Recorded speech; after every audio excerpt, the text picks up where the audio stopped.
জারুল্লাহ হওয়ার জন্য আল্লাহর এই ঘরকে আপনারা প্রায় 1.5 কোটি টাকা দিয়েছেন। জোরে কন্যা মারহাবা। কত কোটি টাকা দিয়েছেন? 1.5 কোটি টাকা। কে দিয়েছে? অমুক দিয়েছে, তুমুক দিয়েছে, আমি এইটা বলবো না, আপনারাই দিয়েছেন। আল্লাহর প্রিয় বন্ধু হওয়ার জন্য কয়টি কাজ করতে হবে? 3টি। 1, সচ্ছল অসচ্ছল অবস্থায় দান করতে হবে। 2, রাগকে নিয়ন্ত্রণ করতে হবে। 3, মানুষকে ক্ষমা করতে হবে। আর জারুল্লাহ যারা হবে তারা হচ্ছে আল্লাহর বন্ধু, আল্লাহর পরিবারের লোক। কারা? যারা আল্লাহর ঘরকে দেখাশোনা করে, যারা আল্লাহর ঘরের দায়িত্ব পালন করে, যারা আল্লাহর ঘরকে সৌন্দর্য রাখার জন্য পরিষ্কার পরিচ্ছন্ন করে, আল্লাহর ঘরকে যারা সাহায্য সহযোগিতা করে সৌন্দর্য বৃদ্ধি করে, এরা হচ্ছে জারুল্লাহ। আর বুদ্ধি খাটায় বলেন তো এদের অবস্থানটা কোথায়? এদের অবস্থান জান্নাত আগেই নয়। মানুষ হাহাকার যখন থাকবে, 7 শ্রেণীর মানুষদেরকে আল্লাহ আরশের নিচে ছায়া দিবে। ওই আরশের নিচে ছায়া প্রাপ্ত 7 শ্রেণীর ভিতরে জারুল্লাহ যারা আল্লাহর পরিবারের লোক তারাও থাকবে ওই জায়গায়। জোরে কোন মারহাবা। তাহলে আল্লাহর আরশের ছায়ার নিচে থাকতে গেলে, আল্লাহর আরশের ছায়ার নিচে থাকতে গেলে, আল্লাহর বন্ধু হতে গেলে অবশ্যই মসজিদ ঝাড়ু দিতে হবে। প্রিয় ভাইয়েরা, আমাদের দেশে মসজিদের দায়িত্ব পালন করতে গিয়ে আমরা তো পরিচয় দিতে অনেক সময় নিজেকে একটু হেজিটেশনে ভুগি, চিন্তা করি এটা হইল। আরে 9 বছর আজান দিলে আল্লাহর জান্নাতের মেহমান। সুবহানাল্লাহ। জীবনের গুনাহ মাপ, হাদিস থেকে বলছি। 12 বছর আজান দিলে জীবনের গুনাহ মাপ, হাদিস থেকে বলছি। তাই সৌদি আরবের যারা বাদশা হয়, সৌদি আরবের যারা শাসনকর্তা হয়, তাদের নামের পূর্বে লেখা থাকে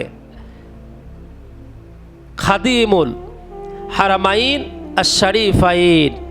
তাদের প্রত্যেকটা বাদশার সামনে, বাদশা ফাহাদ বলেন, বাদশা ফয়সাল বলেন, বর্তমান যুবরাজ রয়েছে, এগুলো থেকে শুরু করে ইতিপূর্বে যারা সৌদি আরবে বাদশাহ ছিল, প্রত্যেকের নামের পূর্বে খাদেম থাকে।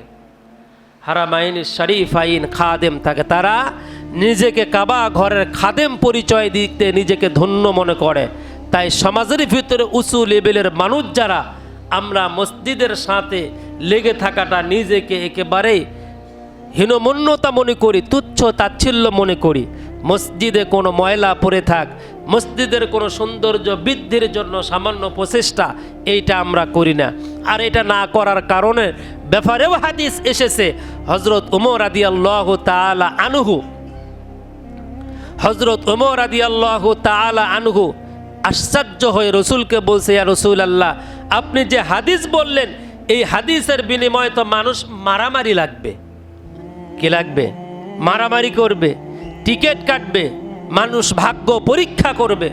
হুজুর উমরকে বললেন, ওমর, বড় আফসোস, কিয়ামত হওয়ার পূর্বে সে জামানায় যখন সূর্যের আলোটা ঠিক নিবু নিবু ভাব, চন্দ্রটা যখন বিদায় নিবে, ঠিক এমন মুহূর্তে মানুষ নিজের চরিত্রকে অবক্ষয় করবে, নিজের বাবা মার সাথে সম্পর্ক বিচ্ছিন্ন করবে, টাকাওয়ালাদের সাথে সম্পর্ক রাখবে, ক্ষমতাধর ব্যক্তির সাথে বন্ধুত্ব করবে, মানুষ মিথ্যা টাকায় বেশি বলবে, সত্য বলা কম চেষ্টা করবে, মানুষ সুদ ঘুষ এগুলোকে তোয়াক্কা করে শুধুমাত্র বড়লোক হওয়ারই চেষ্টা করবে।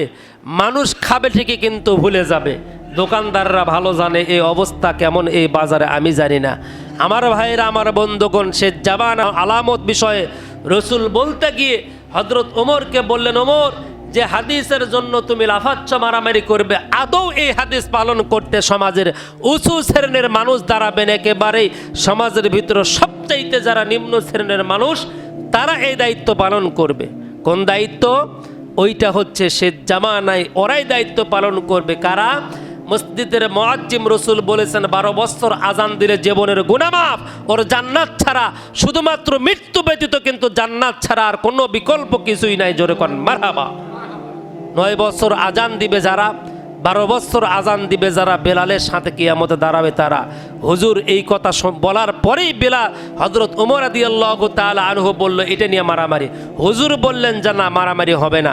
এইটা সমাজের ভিতরে শেষ জামানায় শুধু একেবারে নিম্ন শ্রেণীর মানুষ ছাড়া উঁচু শ্রেণীর মানুষ এই কাজ করতে লজ্জাবোধ মনে করবে। প্রিয় ভাইয়েরা আমার, বর্তমান এইটা হয়েছে কিনা কথা বলেন? বর্তমান এটাই হয়েছে, রসুলের হাদিস থেকে আমরা জানতে পারলাম। সম্মানিত হাজিরিন ইকরাম, এই আল্লাহর ঘরে সৌন্দর্য বৃদ্ধির জন্য কিছু ভাইয়েরা মাঝে মধ্যেই শুক্রবারে দাঁড়ায়, আপনাদেরকে ইনভাইট করে। কোথায় ইনভাইট করে জানেন? আপনাদের পকেটকে ইনভাইট করে না, আপনাদের ব্যাংক ব্যালেন্সকে ইনভাইট করে না, আপনাদের অ্যাকাউন্টকে ইনভাইট করে না। তারা ইনভাইট করে জারুল্লাহ। আমরাও জারুল্লাহ হতে চাই। তোমার বাড়ি কোথায়, তোমার ঘর কোথায়, তুমি কি ব্যবসা করো, তোমার নাম কি, কোন দল করো, এটা জানা দরকার নাই।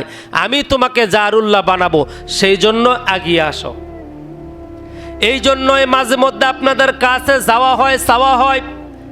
আর আপনারা জারুল্লাহ হওয়ার জন্য আল্লাহর এই ঘরকে আপনারা প্রায় 1.5 কোটি টাকা দিয়েছেন। জোরে কন্যা মারহাবা। কত কোটি টাকা দিয়েছেন? 1.5 কোটি টাকা। কে দিয়েছে? অমুক দিয়েছে, তুমুক দিয়েছে, আমি এইটা বলবো না, আপনারাই দিয়েছেন। কথা বলেন ঠিক কিনা? কারা দিয়েছে? আপনারাই দিয়েছেন।